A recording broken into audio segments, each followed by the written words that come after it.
Shelby. Hi, Jenna. I'm crying. I'm giggling so much. Take two. Take two. We forgot. If you can't tell, we're having a great day. This is awesome.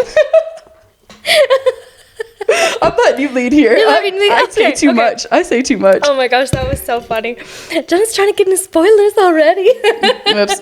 No, I love it. We love this series. We are reading A Court of Thorns and Roses. Yes. Yay! And super, super excited because this is both of our favorite. Is this your favorite series? This isn't my favorite series, but it is a series that I really like. Okay. I love it. This is probably my favorite series ever. Yeah? Yeah. Maybe because you haven't finished Mistborn yet. Probably. I'm only through the first one. Yeah.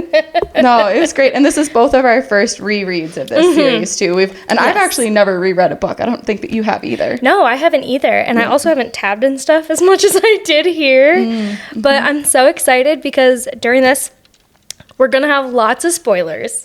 So we'll talk a brief, like, what the book is about as, like, a spoiler-free, but then there's going to be lots of spoilers for this and probably some other series, too. So I'd say if you haven't finished all of the books that Sarah J Maas has released as of October 2023, don't listen to this episode yet. Yeah. You could maybe listen, and we'll try to say, like, spoiler for another book, but, like, we can't guarantee that we're not going to spoil it. I mean, I think we're definitely going to.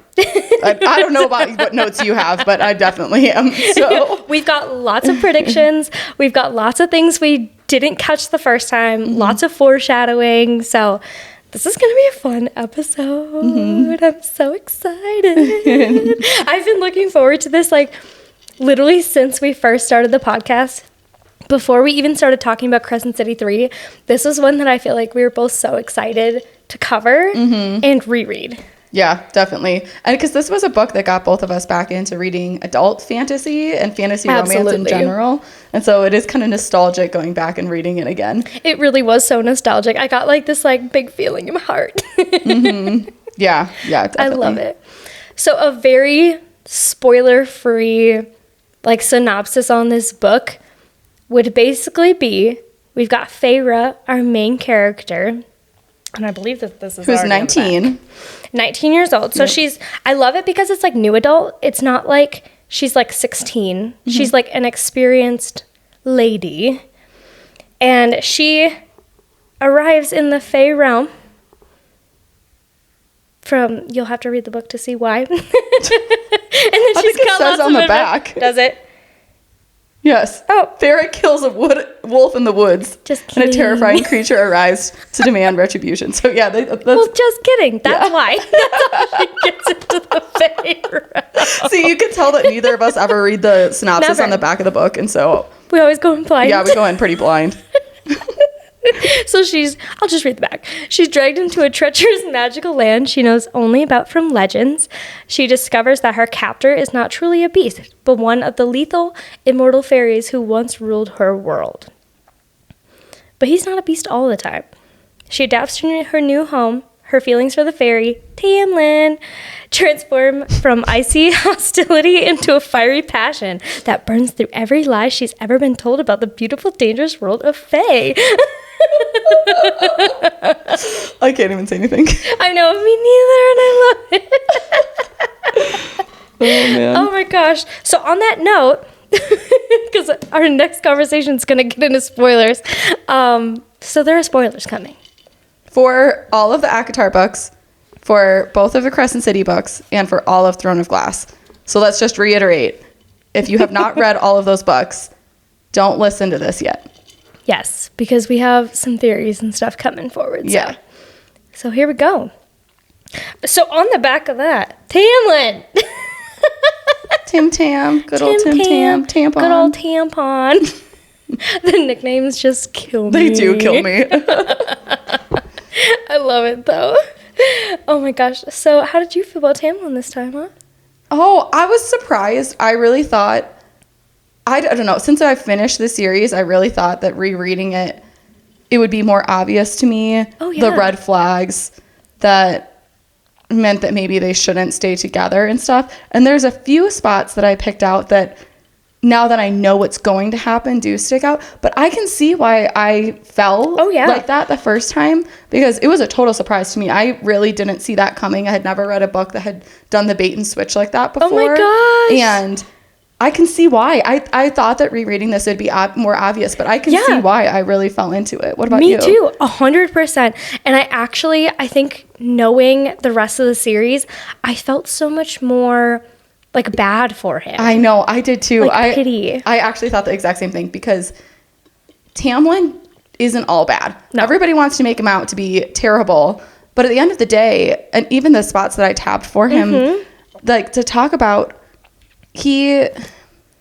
just wants to like keep her safe and happy. It's kind of like what's in his mind, right? And that's not necessarily what she needs in the future, but he's not like bad to her here. The only thing that I'll say is he's a little out of control. Even in like all of this book, there's like so many moments where he's out of control with his power, even here. And so that like anger management issue sort of thing, I can see why that was a foreshadowing, but I was really surprised by how much I still felt for, I don't know, what they had for each other. 100%. I felt the exact same way. I expected to go into it and just hate him right away. And then reading it, I was like, wait, he's actually not that horrible to her in this book. He's like actually really sweet, and he buys her art supplies so that she's happy. And he's one of the lines that he actually says in here is like, what is going to make you happy, Feyre? And she says, I don't know. And he's like trying to help her figure that out. And I feel like somebody that doesn't care isn't going to do that. Like there was clearly so much more happening here that he just like, he's not an all bad guy, just has really shitty circumstances. Right. Well, and that's the thing is you could never say that Tamlin didn't care for Feyre. Like no one could say that he didn't care for her, because he does prove that along the way that it's his best intentions. It's just not executed perfectly the whole time. True. And again, going back after seeing like people talk about things on TikTok, and I haven't read this book for at least 3 years. Maybe 3 years ago was when I read it the first time, maybe even more than that. And mine was like 2 years ago. And so many people talk about on TikTok how Tamlin didn't do anything while she's like in the trials, and then he's like, oh, he's just stone cold and whatever, and oh, well, he didn't even try to help and stuff. But reading back on it, again, I can like kind of see why. Like, there was no winning, right? That there is no winning. Everything that he could have done or could have not done was going to have consequences. Oh, for sure. And I'm like, I think hate him for his actions in this book as much as I thought I would. Oh, same. I know, because at one point, Rhys even says like, everything that I've ever loved gets destroyed if I let people know that I love it. Yes. And so he's like, have you ever thought that maybe Tamlin isn't actually just staying quiet because he hates all this? He's just trying to protect you. Right. Well, and Lucien says something about that too. He's like, he's trying to say, or maybe that was Lucien that said I that. think it's Lucien. I think so too, actually. But yeah, I mean, that's the whole point is Tamlin says nothing because he's not trying to not let Amarantha know how much he cares about Feyre, and he's trying not to antagonize her because he knows that Amarantha wants him, and if he shows that he cares so deeply for someone else, that jealousy is going to come out and make her reaction even worse. And we see her overreact multiple times, right? Like even at the very end when she finally snaps Feyre, that's like a gut reaction of like, tell him that you don't love him and stuff, right? I know. That because she needs that control. Yeah, that scorned love is exactly what Tamlin was trying to avoid. Oh, yeah. So I actually don't blame Tamlin for his behavior in this book. I don't either. And I felt so weird feeling that during this. Yes. Because I was like, wait, no, we're supposed to hate him. I know everybody says we're supposed to hate Tamlin, but, and I'm sure after reading Mist and Fury, maybe I'll think differently again. But right now, I really am hoping for that redemption arc for him. Oh my gosh, me too. I've said that since ACOTAR, I think it was. I was like, I really, really hope that Tamlin gets an arc in the next book or something. Or at least before the series is done. I think he deserves a redemption arc. I think so too. So what did you rate it the same that you rated it before? I mean, I'm pretty sure I gave it 5 stars before also, but yeah, I definitely gave it 5 stars again. And if anything, I liked it probably better the second time around. Me too. I also gave it 5 stars. I was so excited.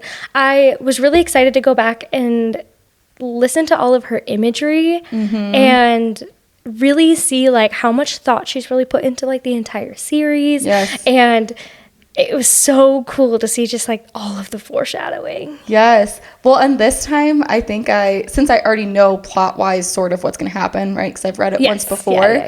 I went back and I was trying to look for different things this time. Yeah, because Sarah J Maas is so careful in the verbiage that she uses in her books and like the types of terminology she uses to describe people or situations that end up being foreshadowing. You don't realize at the time. Like so thoughtful and intentional. Yeah. And so this time on this reread, I was trying to catch those little bits that were like tucked in a little bit more, which was really fun. And so one of the things in there that I noticed that I'm just curious what your thoughts are. So the mercenary, do you remember? I don't know. Is there a different book? Do we find out who the mercenary is or no?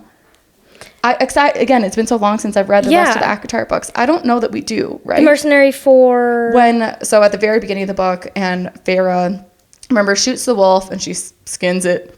And then you realize it's a fairy. Oh my God. And she takes the pelt and the deer pelt into the town to town market to try and sell it. And remember, she's like, the other people that she normally would sell to are giving her these looks like she doesn't want to go. And so she goes to talk to this mercenary that's there. And the mercenary has like kind of a lot of descriptors about them, like more than just a random person should. And they have a fairly in-depth conversation. I don't remember, do we learn in this series? Nope. I don't think so. So we don't learn any more about who this mercenary is. I wonder if she's someone from Throne of Glass. Like, I wonder if she's a witch or something.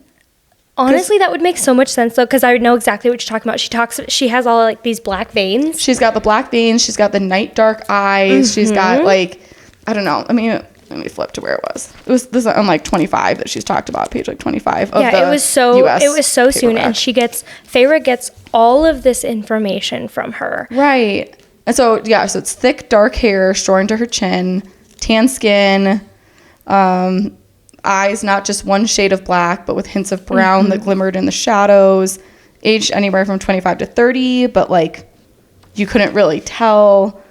And when Feyre asked why she's giving her such a deal on these pelts, why she's giving her so much for it, she said, someone once did the same for me and mine at a time when we needed it most. Figure it's time to repay what's due. And that whole conversation, like, I feel like that's going to come back at some point, that person. I don't know. I feel like they're not human is the first thing. I don't think that they're human, because she's talked about fairies that she's killed. Yeah. And she's like, well, have you faced any other type of fairy? She goes, you don't want to know, girl.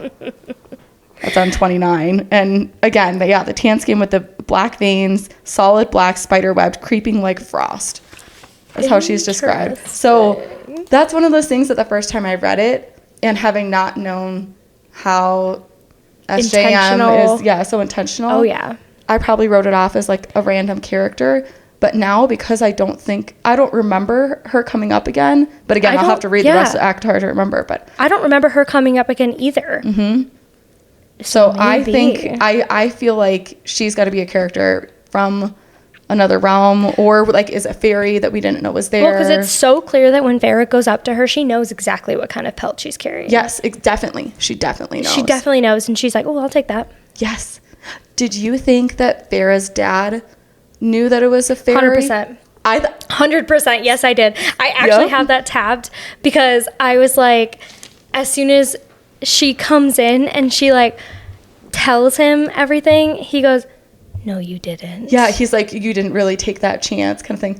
Yeah. Again, the first time I read that, I thought it was just he was being concerned about her safety of hunting a wolf, because that's dangerous. Oh, yeah. But when I read it again, I think he knew that it was fairy. Oh my God, I literally tabbed that too. On that note, how did you tab this book? Because look at both of us have like beautiful. Look at those colors. Tabs.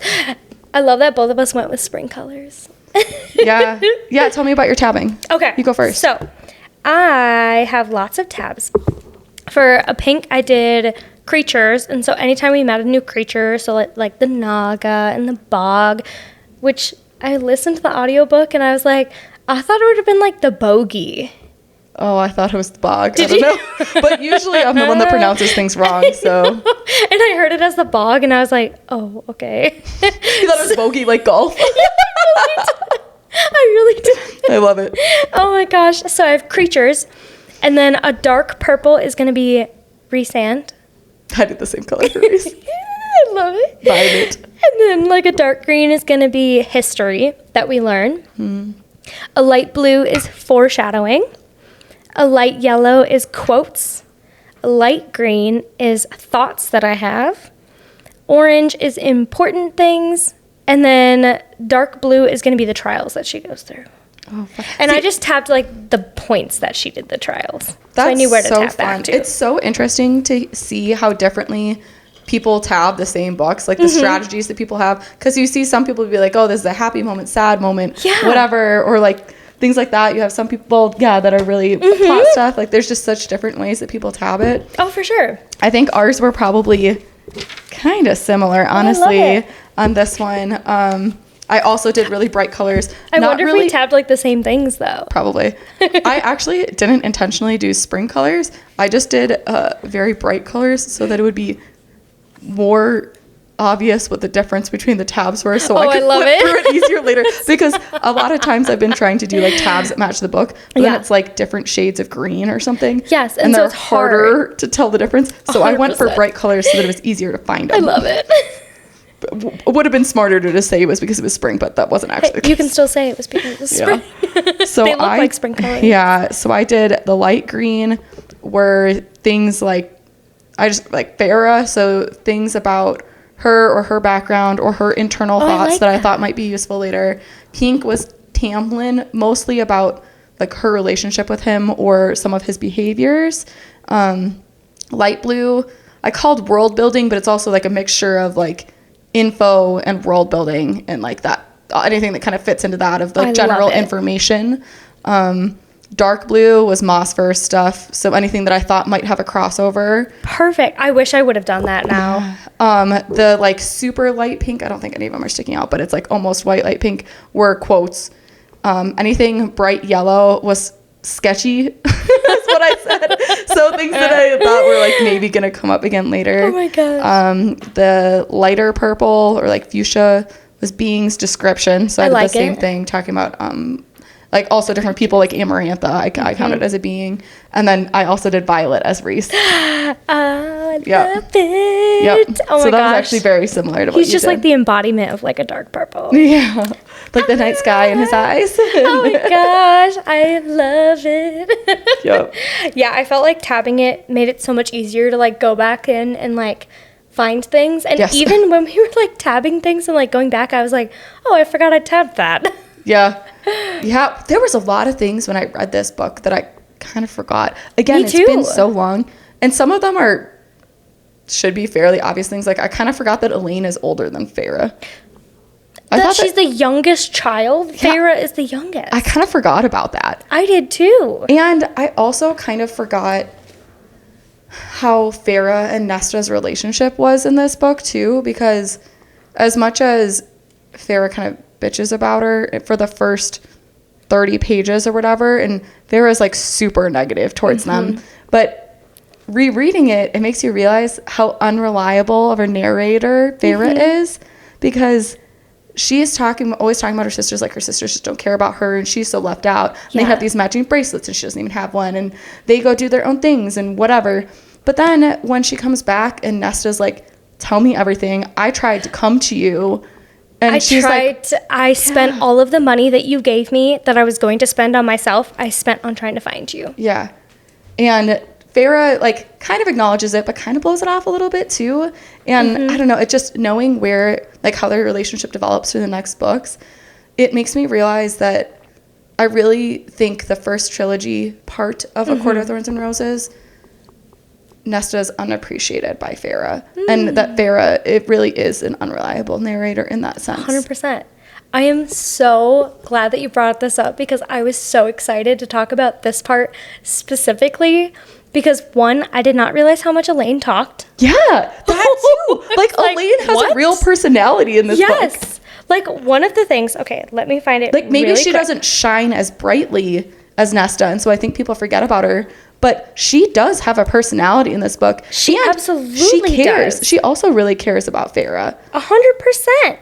And like there was the one point, oh, there we go. On 272. When she comes back and she talks about, which, okay, also, side note, did you study the map before you read this? No, should I have? I did not the first time. And this time, it was the first page that I flipped to. And I was like, we know about the continent. Yeah. But, like, we don't really know anything about the continent. What do you mean we don't really know anything about the continent? What do you know about the continent? So you have where they're all at, and then this is all the continent. We don't know that much about it. We know that there are, like... Isn't this just zoomed in on here? I thought that was just zoomed in. Oh, no. Those are two separate lands. They are? Yup. Because Prythian is an island. Why does it... And it's just... It also happens to be split as Fairy Realm and Mortal Lands and Fairy Realm and Mortal Lands? Yep. Because there's the wall on both of them. Oh. Yeah. I thought that was just zoomed in. Nope. It is two separate things. What the fuck? Because we know about the mortal queens that come from the continent, right? No, I did not. I mean, like I said, it's been a really long time since I've read this. I did not remember that. Well, so plot twist. What? How did I not know that? I know. Well, so then... I thought this was like the entire world that we talk about on this planet. Nope. That is what the just... fuck? That is just an island. Excuse my language, guys. Sorry. You're fine. Mm-hmm.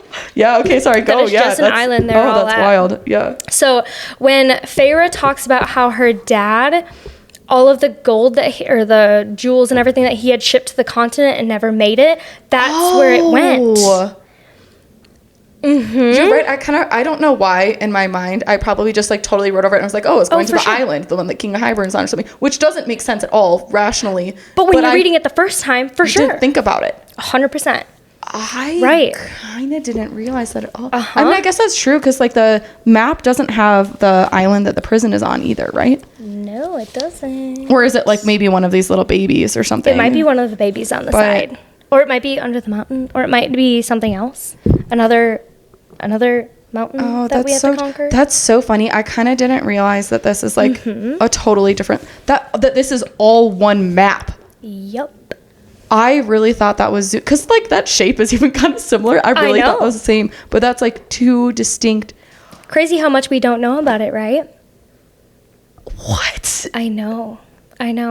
Well, so then we talk about... Because like in the next books, we talk about like the mortal queens, right? That are from the continent. You are so right. I just really somehow did not catch that at all. I didn't catch it until I looked at... I like studied the map before I read the book and I was like...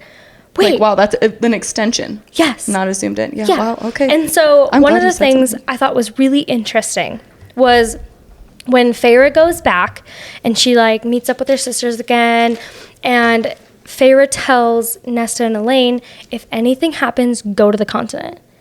Go there, be safe, like get away from here because Prythian is falling apart. Right. And Elaine... This might make me cry. Elaine was like, oh my gosh, you and I are going to have so much fun. Oh, yes. We're going to go to the continent. We're going to travel. We're going to explore. And when Feyre decides to leave again, Elaine nods with tears in her eyes. I would have liked to see the continent with you, Feyre. I know. Like, chills. I'm like, they love her so much. And Feyre just, like, doesn't see it. And to me, that was just, like, so... sad because they're her older sisters and like obviously they want the best for her, but they can't wrap their minds around the situation that they're at. And so it gives me chills because it's just like so sad. I know. Like, I really forgot how much they had a relationship in this book because Feyre downplays it and it's told from her point of view. But yeah, and like as soon as she comes back and Feyre's kind of trying to find her place in when she goes back to the new manor, and immediately Elaine is like, oh well, let me show you something I love. Let me get you involved in that. Like let me give you something to do. Like, oh, you like to paint? Do you want some of that? Yeah, like I want you to be a part of our life. Like immediately so welcoming. And Nesta, yeah, she's maybe not like a warm woman, but she also clearly cares. And when we find out about her like running back and stuff, and Yeah, I had the same reaction that Elaine had way more of a personality than I remembered. I know, me too. And I just thought that was just like so crazy that we see just like such a difference this time around. One of the things that you kind of mentioned a little bit already is that Nesta went looking for Feyre and she spent all the money that she was going to spend on herself. But then when she goes, hey, Feyre, like, tell me everything. And she's like, the glamour didn't work on me. Like, my mind is already too damn strong. She's like, it didn't work on me. I remember everything. Tell me everything. And she does. And she confides in her sister about all of it. But she doesn't confide in Elaine. And I thought that was really important because going to like foreshadowing for like future events, Feyre doesn't do the same for Nesta. Yeah. And I feel like it like brings me more love for Nesta because like Elaine didn't ask. Nesta was like, tell me more. Like, how were your adventures? How was everything? But Elaine didn't know, right? Elaine was just like, oh, that's so sad that you had to be there as she died because she did get glamour and she did remember that, right? And so Nesta was feeling left out. Although maybe that's part of the reason why I could see why that relationship should have been valued more is because Feyre always felt like the odd man out. And when Feyre comes back, all of a sudden she realizes that Nesta felt like the odd man out because Elaine and her dad both were glamored. And they make that very clear. Right. And so she was like, everybody else is moving on except for me. Yeah. And I felt like that should have been so much more of a bonding moment for Nesta and Feyre than it was. I think so too. But I feel like it actually was quite a bonding moment because they sit and they talk under the tree. They do. And they like try to catch up and everything. And then chills again. When Feyre actually decides to leave, Nesta goes, go. Like, I know Father already told you to, like, go be happy and don't worry about us, but, like, honestly, you deserve so much more happiness than what you're getting here, and go. And Feyre at that point in time was just like, she said it so cold and harshly. We're like, I really just think Nesta was like, I want you to be happy. Yeah. I want you to go and be happy, and you're clearly happy here.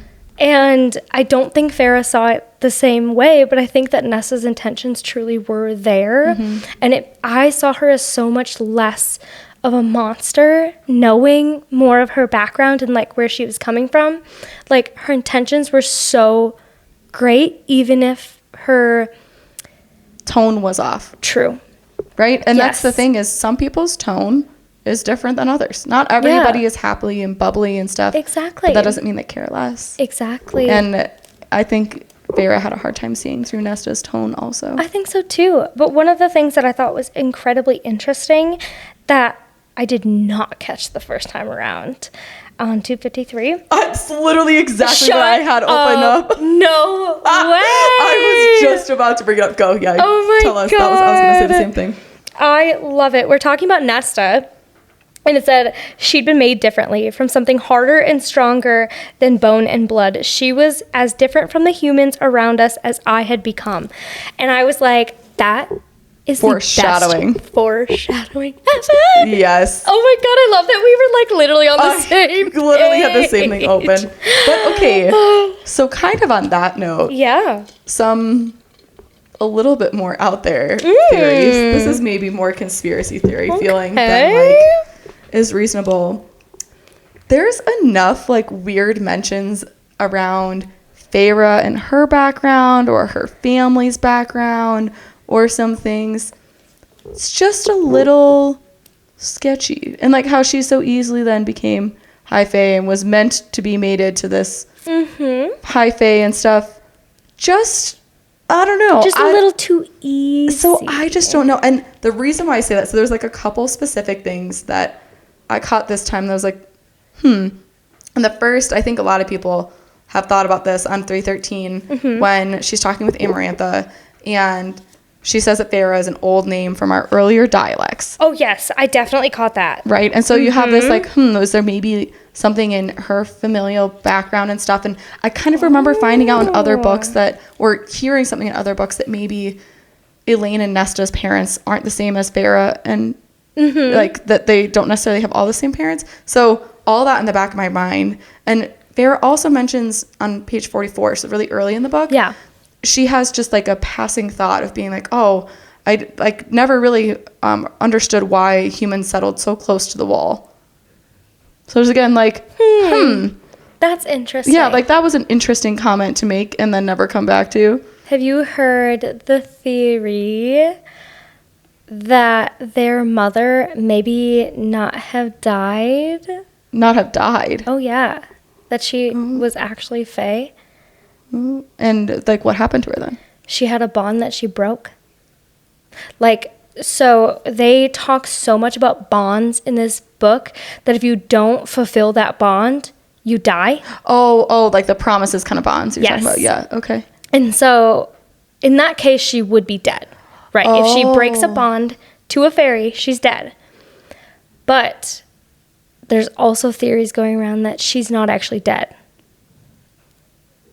And so why did she... I thought she died at home. She was sick or something. Yeah, but I feel like it could be easy as a fae to break Glamour that or something? to fake your death. And so there are lots of theories going around about the mom. Oh, see, I just maybe had the irrational theories going in my head was I more wondered if her mom is different than Elaine and Nesta's, but maybe her mom was Fae or something. And that her dad, and the reason I say that is because when Tamlin is taking Feyre from their home and the way that her dad is stuttering to get out and she goes, she's all, and then like kind of like trails off and I was like, but she's all you have left of something. She's all what? What is she all of? You're right. Oh, so I noticed he stuttered like that, but I didn't. And so it just made me wonder like where that was going. If it was like, is she all that you have left of this other woman? Because she's not all you have left. You have 2 other children.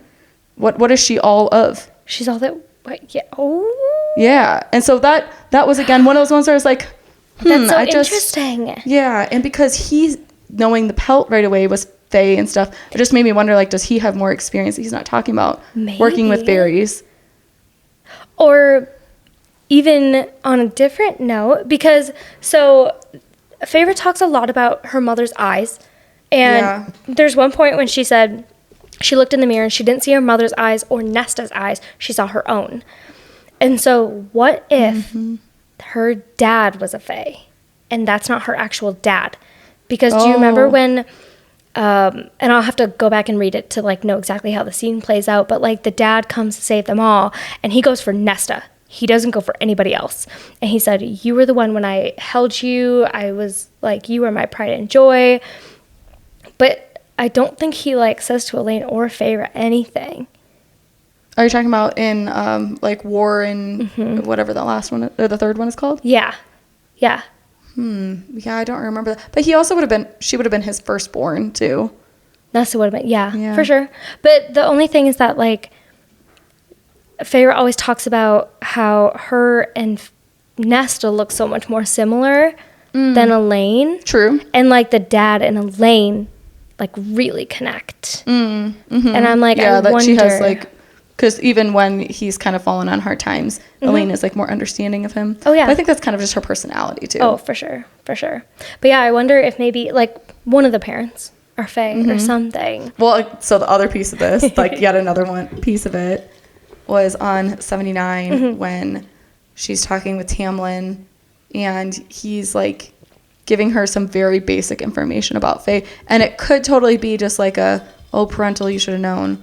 But he says, didn't your mother tell you anything about us?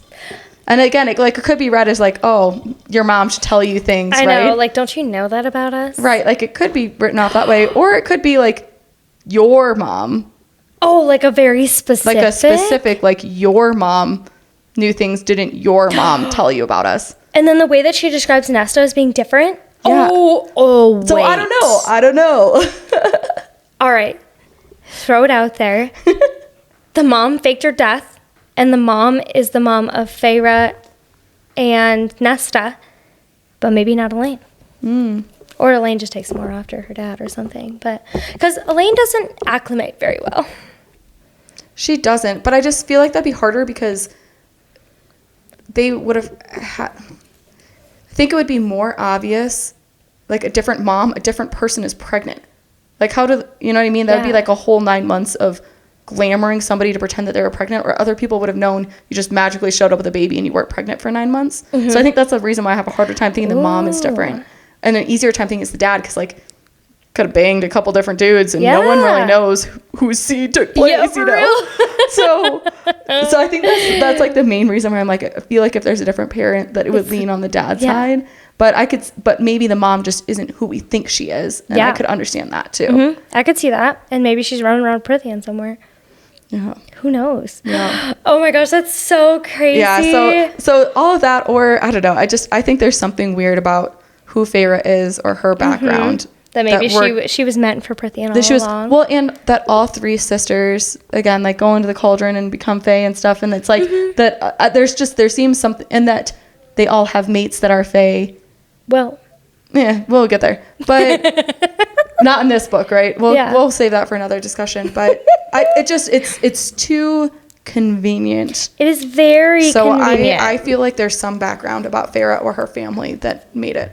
I don't know. Kind of on the note of maybe talking about their mates, but like talking about what Feyre drew on the dresser. So Feyre draws for herself is the Starry Night, which is so sweet. Love it. She draws for Nesta flames, but then she draws for Elaine violets and roses. And I know that this is going to get into some like crazy theories of Elaine and Nesta and Feyre, but I don't know. I really, really, really dived into Elaine and like violets and roses. And so violets bloom in May, so late spring. Roses bloom in August, in summer. And since you think Lucian's real dad is High Lord of Summer or whatever, you think that it is Lucian? Or I don't know what that means. Well, I don't know where you're going with that. So there are some theories going around that Tamlin is actually her mate. I could see that too. Well, and that's part of why I could see that as a redemption arc for them, because I was paying attention to the specific flowers and like the scents and stuff that she kept paying attention to. And Tamlin is continuous, and Springcourt is continuously used like roses, and there was a couple other flowers too that she kept being like, oh, Elaine grew this in her garden, Elaine grew this in her garden, and she associates her with that too. It so feels too obvious though in some ways, but part of me thinks that maybe she's like meant for the spring court, or the summer court, or something. So I don't know, because we also think, so maybe not like, maybe that's not like who her mate is, because like for Nesta at the Flames, she was the Flames, right? And for Feyre, she ends up as the Starry Night, and so it's like maybe Elaine is meant for the spring court. Yeah. Or the summer court, who knows? But who knows, because that's the other thing is like Lucian has chosen, he has given up his court and has chosen to join spring court. Right. So it could still be him, but just that they belong in spring court or whatever. True. Right? Because he has found a home there now too. Right. Right. I know. It was so interesting to me. I was like diving in so deep to it, because I was like, I wonder what we think about that. Because like we know the dresser is big, and we know that like she drew like the night sky, and that was so important for the future. Speaking of, oh my gosh, some of the scenes from this book that just hit so much harder reading it this time. Oh yeah. Knowing the background.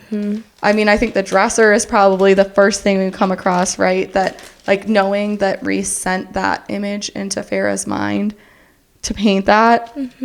Wild. Also, obviously, there you are. No, it's so much different this time. I have a note that says screaming. And also him showing her his wings hit so much harder now. Oh, yes. Knowing how, like, I don't know, tight to the chest he keeps that information. Like the fact that the other High Lords like don't even really know about that. Oh, yeah. And so like that hit really different this time. And the music that he plays to keep her from shattering, that also like just hits so different. 100%, because at the end of the chapter where he comes in and he's just like poking fun at her, and she's getting all angry at him, and she goes, I wonder if he even knows it. Shut up, Feyre. Yeah. I wonder if he even knows it, but he was the one who kept me from breaking completely. And to know all along that was 100% his intention. Yeah. I was giggling and kicking my feet. I was so It was excited. really sweet. It was really sweet. So talking about maybe, what were you going to say? I was going to talk more about Rhys. Is that what you're We're going to talk about some theories about what Rhys is. About maybe some spoilers for some other books. Oh my god! So if you haven't read Crescent City, I swear we didn't prepare it like that. We did not at prepared all. separately. But the fact that you also were about to go there, I'm glad that you're as delulu as I am. So if you haven't read Crescent City, this is going to be a big spoiler for it. Yeah. Oh my god, that's so funny. We just like looked at each other and we knew. Wow, that could not have been planned better. All right, well, let's talk about it. Let's talk about Rhys. Oh my gosh, the amount of times he was described as a cat. Yes! He's got the feline movement, the feline smile, the feline pupil and her tattoo. He purrs. He is constantly referred to as cat-like. Sensual grace. The way that he saunters into the room. Also, the like alabaster light, and there's like a few other times of like the moon white or alabaster white. Who does that remind you of, Shelby? It kind of reminds me of the demon from Crescent City. The one that shows up as a cat. Yes. And I can't remember his name for the life of me at the moment. Oh, no, I can't. It doesn't start with an A, maybe? I think it does start with an A. But now I keep wanting to use names from Throne of Glass, which I know. I know, me too. I'm like not thinking what his name is right now. I should have looked that up ahead of time. But yes. Oh. Because isn't there a missing Prince of Hell in Crescent City? Yeah, so maybe not a demon, a Prince of Hell. I think, that's like a super far out there theory, but I could imagine that Rhys is a Prince of Hell. And because in this book, and this is part of why I pointed out the mercenary too. Yes. At the time when we were all reading these books the first time, we didn't necessarily know there were like that many other creatures, right? We kind of assumed everything was some type of fae. And everybody just kind of says, like, even like the ACOTAR, like all of the other like things that she meets, where they're kind of like, oh, they're a different type of fae. It's just like levels of fae. But now that we know that Crescent City is like all sort of connected, it makes you realize there's all these other beings, which is part of why I pointed out the mercenary. And like, I feel like she wasn't human. She was from somewhere else. Or something else, right? Oh my gosh. And so same with Rhys. I'm like, I get that he's the High Lord of Night Court and he's like half Illyrian and whatever. But I don't know. There were some weird things there that I was like, I just wondered where that belongs. Because like, we do know his familial history. So Kind of. So we have a brief glimpse in the next books of his parents. but we don't know everything. And we don't know his last name. Yeah. So it was just something that I kept there for later too, because I also noticed that he is compared to a cat a lot. Well, and then we also like, spoilers for the next books, of course, but like there's a lot of notions about like, oh, it sounded like a cat. Oh, something else that sounded like a cat, like roaming around. And from Crescent City, when she meets the Prince of Hell and he shows up as a cat in like many different scenes, I was like, I remember even thinking that was familiar when I was reading Crescent City. And I didn't even remember the way that he was described here. I didn't either. I didn't at all. I had seen some theories on TikTok of people talking about it, but I hadn't, like, having not read this recently enough, I didn't remember. What do you think of the theory that Rhys is evil? I'm not sure. I know. I'm like, I think I need to finish the rest of ACOTAR books for like a reread before I could tell you. Yeah. He does have some questionable moments, but he's supposed to be morally gray. We love a good morally gray character. We do. And Rhys does fall in that bucket. But that doesn't mean that I necessarily think he's evil. Do I think he has made some questionable decisions? Yeah. I don't know. I'm not sold on the Rhys is evil front, though. No. What about you? So... Okay, well, while you're looking for that, I'll say just another brief thing about Rhys. Again, rereading it that I didn't catch the first time, the string in her gut was always pulling to him. Oh my gosh, and I actually noticed that too. Yeah, we didn't notice that before because we just probably kind of assumed that it was Tamlin until like maybe the end and when then she was getting out of bed. Look at him instead of Tamlin. Yeah. So anyways, continue. Okay, so like kind of on where like the notion where Rhys might be evil. So when he's trying to get her to like accept his bond and she's like, no, I'm not going to do it. I'm not going to do it. Swift as lightning, he lashed out, grabbing the shard of bone in my arm and twisting. A scream shattered out of me, ravaging my aching throat. The world flashed black and white and red. I thrashed and writhed, but he kept his grip, twisting the bone a final time before releasing my arm. That does not sound like the Rhys that we know. Also, forcing her to accept the bond when later she goes, all you had to do was save me and I was yours. And he goes, I know. Yeah, I mean, everybody points out that scene, and it is definitely sketch. I will just say devil's advocate, though. Not that I don't think he could go on the evil arc, but devil's advocate, he cared about saving her and protecting his image at that point. Yeah. Because at that point, everyone just thinks that he's a bad guy, right? Right, but he hasn't tried to protect his image with her. Yeah, but everybody else would have known. If he had healed her and not gotten anything out of it, it would have been obvious. Because even Lucien, I commented on that too in my tabs, that when Lucien heals her, he only partially heals her. Because he's like, I can't let people know that I've done anything to help you, because like that'll come back badly for both of us. Yeah. And so, well, how he went about it, I agree, was like he was literally causing pain so she would give in. Right, because but in his mind, I can imagine, he's like, you're going to die if you don't do this right now, and I can tell you're being too stubborn to take it. And Jesus, she scared the shit out of me. Oh my God. Dixie just walked up. Because of the headphones, I couldn't hear her. Hi, Dixie. I saw her coming out the corner. Oh, I did not. Because all of a sudden, there's a little face right here. Hi, Smiles. Hi, smiley girl. Wow. She has been crazy today. She has been crazy today. Crazy girl. Okay, wow. That scared is the so shit out funny. of me. Oh my God. She grabs my arm. But anyways, so I think, yes, it could just be that maybe he's going to have a little bit of an evil arc, but I also think that he knew it was important to still be playing off the image of like, oh yeah, I'm a bad guy to everyone else. And so it was important to make it look, because he gave in really quickly to be like, instead of 2 weeks, 1 week, sure. Yeah. He's know? like, any amount of time is going to be fine. Right. So I could see it swinging both ways. I do think that it was particularly painful on her, but I think he also, because there's another comment where he says something to Tamlin about being like, oh, she's just as stubborn as you are, or something like that. So he realizes really early how stubborn she is. Oh, yeah. And I think he knew he had to do something extreme to make her actually, because even with that, she almost lets him go. Yeah. True. This is true. I just thought it was like unnaturally cruel. Yeah. And that's not the Rhys that we see in the rest of the series. And so I was like, is he letting some of his mask slip, or? But he didn't know at that point that she was his mate quite yet. True. Okay. Yeah, like he maybe had hints that there was something interesting, but he didn't know. He was just intrigued by her at that point.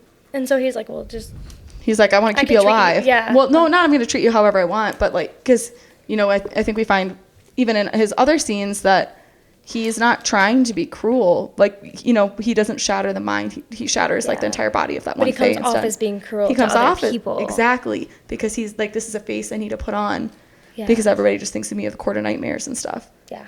So. Oh my gosh. Okay, that's a good devil's advocate. I liked that one. So I see him as very morally gray, but not necessarily evil. Okay. I'll be interested to see. If that theory proves true, it will break my heart. Hi, Dixie. Oh my God. That's so funny. Oh, goodness. Okay. Yeah. Because I love Rhys so much that I don't want him to be evil. I don't want him to have that kind of an arc. Yeah. But I could see him being like a Prince of Hell and not being evil. Yeah. I mean, look at... We're not being 100% evil, right? Again, being gray. Yeah. One of the things that I did notice, though, that was very, very interesting was like they always talked about how Rhys commands fear from people. Yes. And I noticed that Tamlin is fearful of everything, and he all of his actions show it. But Feyre is so brave, and so clearly she's so much better matched with Rhys than she is with Tamlin. Well, I think it was nice rereading this too, because on this reread of ACOTAR, I liked Feyre more than I remembered. I did too. I think I was remembering her probably from ACOTAR most, you know, Same. since that's what was freshest. And it reminded me that I do really like Feyre as a character, and that, I don't know. The fact that she was always putting her family first. She was always thinking of others. Like in that scene where the fairy had gotten his wings ripped off. Yes. And she was like, oh, actually, this is something that I had tabbed because I thought it was like really, really important. But the fairy had got its wings ripped off. And she by was Amarantha, like, and then sent to Springcourt. Right. And so Tamlin asked her, why did you do it? And she said, because I wouldn't want to die alone. And then at the very end, she blinks. This time, not at the brightness of the sun. She's talking to Rhysand. And she's like, why? Why did you help me? And he goes, because I didn't want you to fight alone or die alone. I tapped the same thing. I noticed the same thing. I love that. Like, she's just so brave throughout the whole thing. But, okay, flip side. Oh. What are your thoughts about Claire? And that being the name that she gave up. Do you think that she really did know Claire and that that's part of why she was so guilty about it? Mm-hmm. I think so, too. Well, because in the beginning, when they're like at the merchant I think of it like a farmer's market. Yes, I do too.